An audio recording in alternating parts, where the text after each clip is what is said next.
हरिओम। संत महापुरुष किस प्रकार हिमालय के दुर्गम गुफाओं में निवास करते हैं। हिमालय में कुछ ऐसी गुफाएं हैं जिनमें 4-5 साधक एक साथ रहकर निवास कर सकते हैं, किंतु इन गुफाओं में निवास करने की कोशिश केवल उन्हीं को करनी चाहिए जो सच्चे अर्थों में तपोमय जीवन बिताने का संकल्प कर चुके हो। इन गुफाओं में स्थित मठों की आध्यात्मिक परंपरा अभी तक अविच्छिन्न है। जिस मठ में मैं पला और बड़ा हुआ, वह इन्हीं परंपरागत मठों में से एक है। इस मठ की परंपरा लगभग 5000 वर्ष पुरानी है। यहाँ निवास करने वाले साधकों को इस मठ के इतिहास का पूरा ज्ञान है। उनको यह पता है कि इस मठ के प्रथम गुरु कौन थे, परंपरा का प्रारंभ कैसे हुआ, और इन सब बातों का लिखित प्रमाण भी उन लोगों के पास विद्यमान है। मेरी गुफा एक प्राकृतिक गुफा है। इस गुफा के कई भाग हैं। गुफा को देखने से लगता है कि हजारों वर्षों से लगातार पत्थर को तोड़ा फोड़ा, काट छाट कर धीरे धीरे बड़ा किया गया, जिससे कि इसमें कई साधक निवास कर सके। यहाँ निवास करने वाले महात्माओं ने जैसे तैसे भी इसे आरामदायक और शांतिमय बनाने का प्रयास किया। इसमें किसी आधुनिक सुख सुविधाओं की आप आशा नहीं कर सकते। यहाँ स्नान घर, रसोई घर अथवा अन्य सुविधा की चीज़ें प्राप्त नहीं है, फिर भी यह मठ सुचारू रूप से चल रहा है। गुफा के भीतर प्रकाश के लिए जड़ी बूटियों से बने दीपक का प्रयोग किया जाता है। जब इस दीपक की लौ को बुझा दिया जाता है तो उससे एक सुगंध उत्पन्न होती है। इन दीपकों का प्रयोग सुगंध और प्रकाश दोनों के लिए किया जाता है।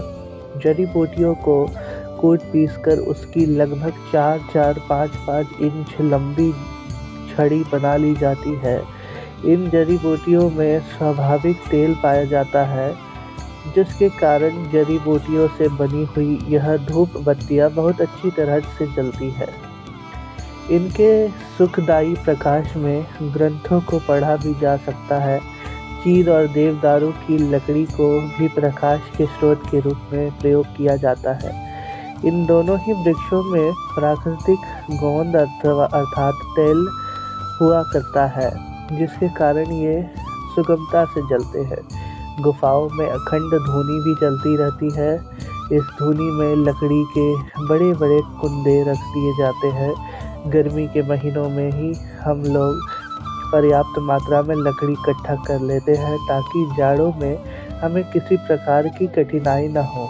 घाटियों में और नदियों के किनारे सुंदर सुंदर साग अर्थात हरी सब्जियां भी पैदा होती है, जिनका हम लोग भोजन के रूप में उपयोग किया करते हैं। इन पहाड़ों में मशरूम, लीगोर, पोंगल और पालक जैसे अनेक प्रकार के साग उत्पन्न होते हैं। कई प्रकार के कंदमूल जैसे परोर और गोमती भी पर्याप्त मात्रा में पाए जाते हैं। आसपास के घरों से हम जौ, आलू, गेहूँ, चना और मक्का इकट्ठा कर लेते हैं और निश्चिंत होकर हम सुखपूर्वक उन गुफाओं में रहते हैं। प्रत्येक गांव में कंबल, दरी, गलीचा बनाया जाता है। गांव के निवासी अपने कपड़ों को स्वयं ही बुनते और बनाते हैं। हम लोगों की गुफा के पास ही एक छोटा सा जल स्रोत है। नवंबर और दिसंबर में जब पानी जम जाता है, तब हम लोग बर्फ को पिघलाकर पानी बना लेते हैं और उसे पीते हैं। मनाली की गुफा में ताज़ा पानी उपलब्ध नहीं है, जिससे हम लोगों को 3-4 मील दूर से पानी लाना पड़ता है। हिमालय में कुछ ऐसे भी स्थान हैं जहां गुरुजन अभी भी प्राचीन पद्धति से अध्यापन करते हैं। वहां प्राकृतिक गुफाओं में अनेक साधक निवास किया करते हैं।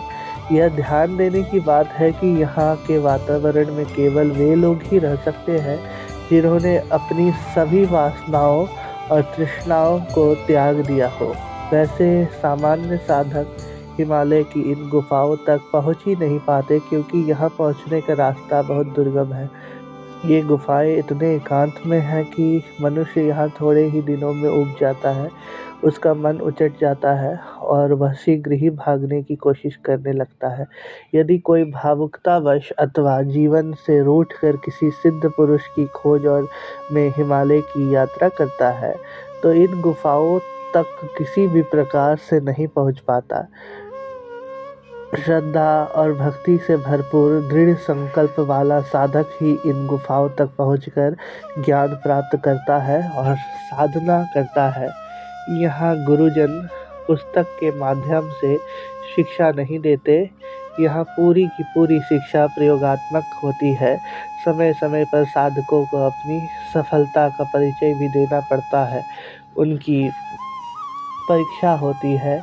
एक स्तर की परीक्षा में सफल होने के उपरांत ही गुरुजन उसको द्वितीय स्तर की शिक्षा देना प्रारंभ करते हैं। साधना करते करते जीवन में एक ऐसा भी समय आता है कि जब गुरुजन उसे मौन द्वारा ही शिक्षा देते हैं।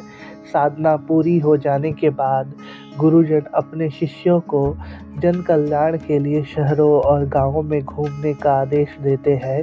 यह वही समय है जब हिमालय में साधना करने वाले संत जन परिव्राजक के रूप में शहरों और गांवों में विचरते हुए पाए जाते हैं। इस प्रकार के उच्च कोटि के साधक कभी कभी आधुनिक जगत की सभ्यता से पीड़ित मानव का पथ प्रदर्शन करने हेतु भ्रमण किया करते हैं। यहाँ रहकर गुरुजन के चरणों में बैठकर मैंने यह सीखा कि साधक का जीवन सृजनात्मक और जन उपयोगी होना चाहिए। इसी में जीवन की सार्थकता है। प्रत्येक साधक के लिए यह आवश्यक है कि पहले वह अपने को अनुशासित करे। अनुशासित व्यक्ति ही निस्वार्थ भाव से असंग और अलिप्त रहकर मानव सेवा करने में सक्षम हो सकता है। जिसने स्वयं रास्ता देख लिया हो, केवल वह ही दूसरों को रास्ता दिखा सकता है। जिसने साधना न की हो, वह शिक्षक, वह गुरु, वह महात्मा दूसरों को साधना के पथ पर अग्रसर नहीं कर पाता। सच्चा साधक वही है जिसने स्वयं को गुरुजन के चरणों में अर्पित कर रखा हो। गुरुजन के द्वारा दी गई साधना पद्धति का अनुसरण करते हुए अपने को अनुशासित कर चुका हो और सच्चे हितैषी की भांति दूसरों के जीवन में सुख और शांति ला